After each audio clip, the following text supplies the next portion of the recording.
and welcome back to our homestead. Today I am baking sandwich bread, regular white basic bread with very simple ingredients, and I would love to show you my recipe and my method because there's nothing better than a homemade bread with no additives, no preservatives, and absolutely delicious. Take a look at this guy. Isn't this beautiful? So let me show you how I made it. First, we're going to start making the starter, but before we do anything, I got all my supplies out, including my measurement spoons and my measurement cups. We need to say a short prayer because my mama always prayed before she made the bread, and I'm gonna do the same thing.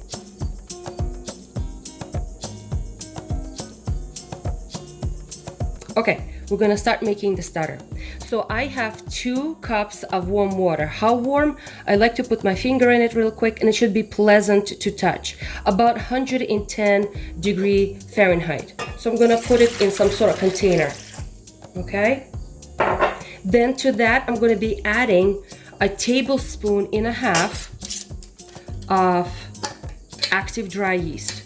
I like to store my yeast in a fridge because I think it stays fresher longer that way because I store them on a big jar. So a tablespoon and a half, so about that, okay? Next, I'm going to be adding to that yeast a little bit of sugar so it has something to munch on, because so the sugar, stuck. All right, the sugar needs something to eat. So all I'm gonna do, where's my spoon, where did it go? I'm gonna add about a tablespoon of sugar to that, just something for the yeast to eat while it's sitting there. And I'm just gonna quickly stir everything, okay? Now, if this was a cold day and this was winter or something and cold day, I would put it somewhere in a warm place for this to start developing. A good place to do it is to put it in your oven and just turn the light on. Or if your oven has a setting for dough, you can press that little button for dough, and it's gonna give a nice pleasant temperature inside the oven and it will rise. If you have a wood stove or a fireplace, put it somewhere near a warm place. But today is summer, it's a hot day. I'm gonna leave it on my counter just as is while I'm working on my other ingredients, okay? So I'm gonna set it aside. Okay, next, while that is sitting and proofing there, I am gonna be mixing my dry ingredients. So I'm gonna take my flour and I'm gonna count out 6 cups. And I have this nifty sifter that I got from Ukraine. My mama had just like this one. And by sifting it, it's gonna add air to my flour. And if there are any impurities I should say, it's gonna remove that. Because believe you me, there is a chance that something might be in the flour that shouldn't be there, okay? So I'm just gonna be measuring out my 6 cups, sifting them, and then I'm gonna add my other ingredients. I absolutely love working with this sifter. It makes me feel like mama is with me in the kitchen again. All right, so to that, I'm gonna be adding 4 tablespoons of sugar. Remember, there's 1 tablespoon of sugar in a starter. Look at it, it's already bubbling up. It's already proofing. But to my dry ingredients, I'm gonna add 4 tablespoons. So 1, 2, 3, and 4 tablespoons of sugar. You may add a little less, but I really like how it adds a little sweetness. And also I'm gonna be adding some salt to this as well. 1 teaspoon of salt, and I have sea salt here. Now I'm just gonna mix everything together, okay? Because you don't wanna bite into a big chunk of salt or something. It needs to be all incorporated. Now the proofing of the yeast takes sometime between 5 and 10 minutes, but today is such a hot day here in New England that it's proofing pretty fast. Now, you may knit this bread by hand, and that's what my mama used to do, but I'm going to be using some technology to help me out, and I'm going to be using my stand-up mixer that I have with the dough hook to help me to mix it together. All right, so here it is. All right, look how beautiful this is. It looks like a nice hat, like a little hat swimming around. Okay, I'm gonna put it into my mixer with the dough hook, and I'm gonna start adding the flour a little bit at a time and mixing it on low because I don't want the flour to swim around.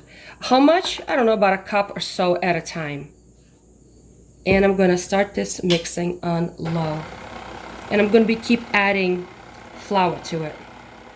The last ingredient will be olive oil, and I'm measuring 1/4 of a cup of extra virgin olive oil. I really like the nutty taste and aroma of it, so it's gonna go right into my dough. And now I'm gonna let this mixer do the heavy lifting. It's gonna keep mixing the dough for the next, I don't know, 3-5 minutes or so. Let it do its job. Of course it can be done by hand, but by hand will be much longer. So let this work. Oh, the smell in the kitchen now smells like really good olive oil. All right, I think it's done. It's nice and soft. It doesn't stick to my hands. Just what it's supposed to be. So a couple of things I do want to add is that depending on the quality of the, ooh, a little stuck on the bottom. Depending on the quality of the dough or the temperature and the humidity in the air, it will be a little bit different. So see how it doesn't really stick to my hands anymore, but it's still nice and soft. All right, so I'm just gonna add a little bit of flour to the surface, and not too much, a little bit. And I'm just gonna shape it into a nice round dough, just like this. Okay, and I'm gonna put it in a container to let it rise, because yeast dough loves warmth of your hands and the warmth of the temperature to rise. That yeast likes that. Okay, so look how beautiful this is, and it's nice and soft. Okay, so now I need to put it in a large bowl where the dough will rise. Okay, and I'm just gonna pour about a teaspoon of olive oil, and I need to make sure that all of my sides are slightly covered with a little bit of olive oil. That way nothing will stick to the sides and I will not lose any dough. Okay, and I'm going all the way up the sides as well, because I'm hoping that my yeast dough will rise. All right, so I have plenty of olive oil on all the sides, and now I'm gonna take my dough, and this is the round part. First I'm gonna put it down and I'm gonna quickly twirl, okay? And I'm gonna flip this bad boy around. I'm gonna flip this boy around, and I'm gonna let this rise now. But I'm gonna cover this with something. You may cover this with a towel, or you may cover with a some sort of a saran wrap or plastic or something like that, because you don't want this dough to dry up. So I'm just gonna do that. All right, I'm gonna cover this so it has like a little environment of warm bath in there, and it's going to rise. And I'm going to wait until it doubles in size. It may take about an hour, maybe a little bit longer. You should put it in a warm place, like I said, either in the oven with the light turned on, or in the oven with a dough setting, or somewhere near a warm source. Again, because it's such a hot day, I'm going to leave it right on my kitchen counter, and I'm going to watch it rise. If you don't have a machine to do the kneading for you, I'm just going to take my ring off so I don't get dough in it. You can do this by hand on a table. And what I'm doing is I'm pulling it forward and I'm pushing it under. So pull kind of forward and push under, and keep doing that. So one of the things that I remember Mama saying a long time ago, that yeast dough likes the warmth of your hands. However, it can be difficult to do, especially if you're doing a big batch and you have to knead this for like 10 minutes manually, which is, it's a lot of work. And some people can't handle that, and, if they have sore joints or something like that. So this is what she said. After you mix everything and get everything into a shape of a dough, let it rest, cover it with something.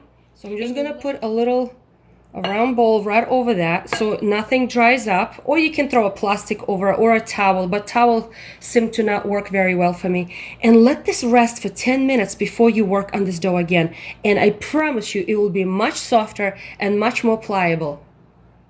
All right, 10 minutes later, let's take a look. Look how much softer it is now. Look at this.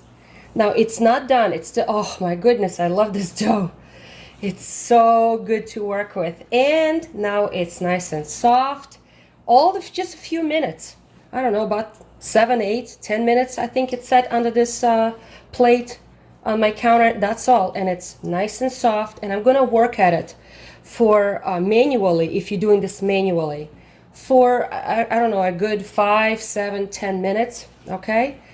And it's going to develop that gluten, and it's going to make a really nice bread, especially that's really good to use for sandwiches. Okay, this is not going to be that bread that's going to have a lot of holes in it that we often see in sourdough or no kneading kind of bread. This one is going to be a solid bread, just what you get for sandwich bread.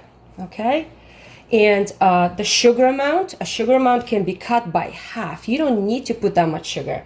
2 tablespoons is going to be sufficient enough. But in my family, we like this white bread to be slightly little sweeter. It's not going to be sweet bread, not at all, but it's slightly sweeter, and it's going to be very nice to be sliced for toast, to be used for breakfast, or anything else really. So see how I'm doing this? I'm rolling it out, and then I'm going to tuck it in, and I'm going to keep doing that. All right. I remember my mama always said a blessing over when she baked bread. And that's exactly what I do as well. Okay, so the dough's been rising for about an hour, and look how beautiful it is. I'm just gonna open this all up. And because I put oil on the top, nothing sticks to it. Isn't that nice? I'm gonna punch it down. Oh, look at this. Ha ha! Check this out, baby. Isn't that gorgeous? Oh my word. All right, so I'm gonna take it out on the surface that I already have a little bit of flour left, and because there was oil rubbed on the sides of the bowl, it's nice and oily. I need to cut this in half because it's gonna make 2 loaves. All right, so that's about right. And now I need to shape them into a loaf that we want. So what I like to do is I like to push it inside and push, grab half and push inside. Okay, so because we need to create a loaf. All right, just gonna give it a little shape. All right, that looks good. All right, so I'm gonna be using these baking dishes that I have, and it looks like it's going to be a good shape.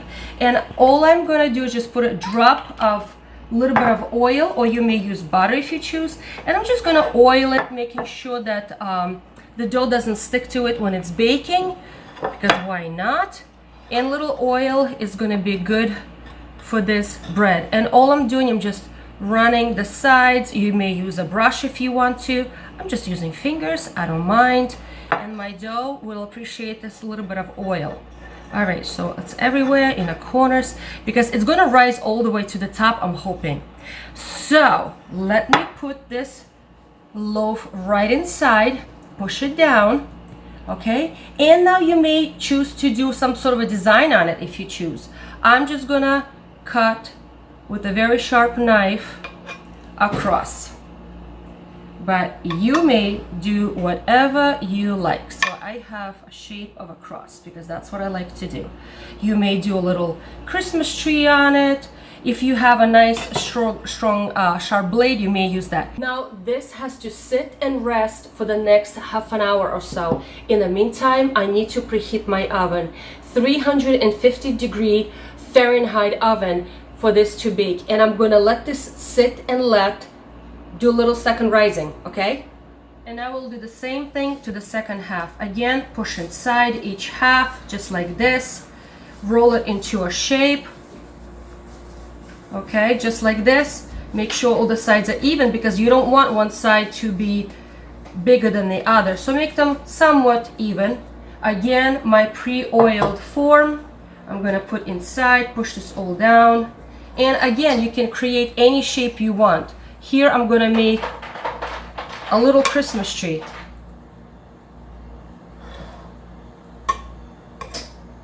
And again, let it sit and rest for until the oven warms up, and this is gonna double in size and ready for baking.